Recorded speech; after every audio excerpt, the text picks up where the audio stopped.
Prime abord, je vais rappeler que depuis 2018, le gouvernement de mon pays a décidé de faire le classement puis la sélection des bacheliers afin de leur permettre d'intégrer les établissements de l'université publique du Bénin et je crois même pour certaines universités privées.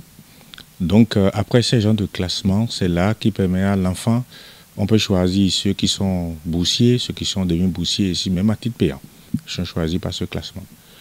Alors, afin de permettre à l'étudiant de faire un choix judicieux pour les établissements pour lesquels il sera classé, le ministère de l'Enseignement supérieur et de la Recherche scientifique a mis un guide d'orientation à l'endroit de ces nouveaux bacheliers.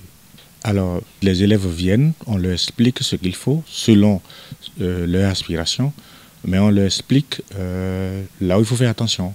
Par exemple, si quelqu'un veut intégrer un certain établissement donné, il y a 3 matières, je crois, 3 matières qui sont prises en compte pour le classement. Dans le guide, tout y est. Plus rien n'est occulte maintenant, tout est clair au fait. L'enfant doit connaître les matières qui sont prises en compte pour le classement. Surtout que l'enfant a déjà son relevé de notes, il tient compte de tout ça. Et au vu de ses aspirations pour sa vie professionnelle future, en tenant compte aussi des notes qu'il a eues, il essaie de choisir pour être mieux classé, pour pouvoir intégrer l'établissement auquel il aspire. Un calendrier a été établi par le ministère en charge de l'enseignement supérieur du Bénin. Et par rapport à ce calendrier, chaque établissement doit recevoir les nouveaux bacheliers, leurs parents, leur expliquer d'abord les différentes filières qu'il y a auxquelles l'enfant peut aspirer et aussi leur expliquer, leur donner les matières qui sont prises en compte pour leur classement. Par exemple ici, à l'Institut de mathématiques et de sciences physiques, les filières, ce n'est pas secret, les filières qui sont prises en compte pour le classement des enfants, il y a les mathématiques avec le coefficient au bac, la physique avec le coefficient au bac et le français. Voilà les 3 matières qui sont prises en compte pour le classement à l'Institut de mathématiques et de sciences physiques. N'oubliez pas qu'ici, depuis 2014, nous recevons des nouveaux bacheliers pour les classes préparatoires aux grandes écoles. Et ici, les filières pour lesquelles nous recevons les enfants sont MPSI, maths, physique et sciences de l'ingénieur, PCSI, physique, chimie et sciences de l'ingénieur et l'informatique. Pour ces 3 filières, l'enfant est classé à base de ses notes en mathématiques, en SPCT et en français. Les parents à la fin demandent toujours qu'est-ce que mon enfant peut démêler à la fin, qu'est-ce que c'est, ainsi de suite. Nous les recevons. Comme je vous ai dit tout à l'heure à l'entame de notre émission que j'ai un rendez-vous à 11h30 déjà pour recevoir des parents, certains parents. Nous les recevons, nous leur donnons les explications possibles à notre disposition pour qu'ils puissent comprendre dans quoi est-ce que l'enfant est engagé lorsqu'il met son enfant à l'Institut de mathématiques et sciences physiques. Par exemple, l'enfant qui fait les classes préparatoires aux grandes écoles de l'Institut, rappelons que chez nous, les classes préparatoires, c'est 3 ans au lieu de 2 ans. 3 ans parce que c'est à la fin de la 2e année que l'enfant, avec le diplôme qu'il a eu à la fin des classes préparatoires aux grandes écoles, là, c'est avec ce diplôme qu'il cherche à participer aux concours pour intégrer les grandes écoles, que ce soit en Occident, que ce soit en Afrique, que ce soit même à l'IMSP. Mais on ne peut pas laisser les enfants perdre cette dernière année. C'est là que nous offrons la possibilité à l'enfant de faire une 3e année qui est la licence spéciale des classes préparatoires de l'IMSP. Là, nous avons les 3 filières toujours, mathématiques, informatique, physique et puis informatique.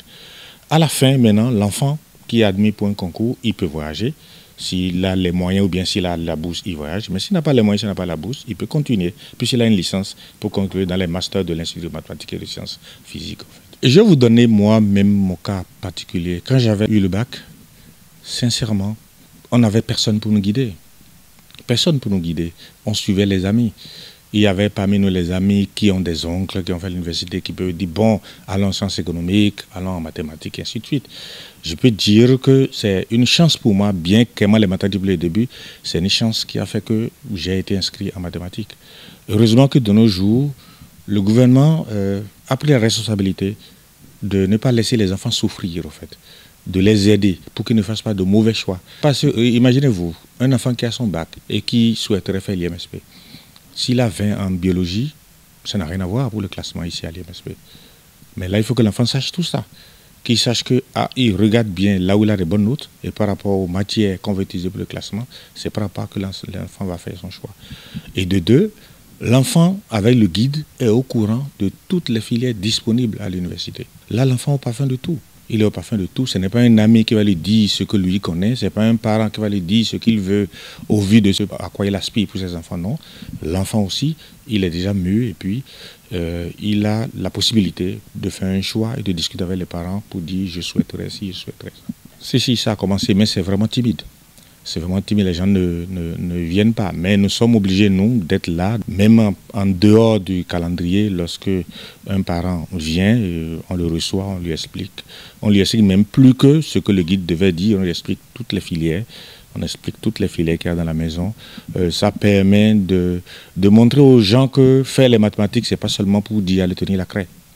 De montrer aux gens que le mathématique est le socle de tout le développement d'un pays. Sans mathématiques, pas de développement.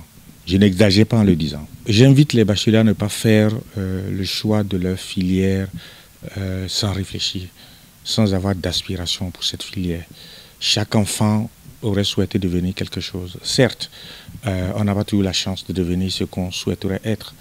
Mais en lisant, en regardant les guides, en fouillant correctement les guides, en cherchant à comprendre toutes les filières, en cherchant à comprendre les matières qu'on utilise, on pourra trouver certainement une filière qui est proche de celle. Si on n'arrive pas à mettre la main sur la filière à laquelle on aspire avec les notes qu'on a au bac, on trouvera certainement une filière proche de celle à laquelle on aspire si on a effectivement bien travaillé au fait, quoi.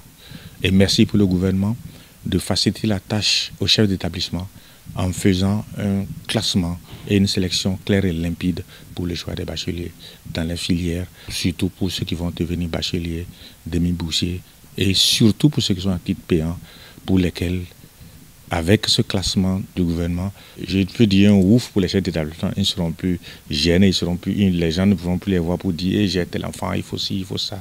Maintenant, c'est clair pour tout le monde que ce n'est plus le chef d'établissement qui décide de mettre un enfant dans un établissement, c'est le gouvernement. Et c'est à base des notes obtenues au bac que tout cela se passe au fait.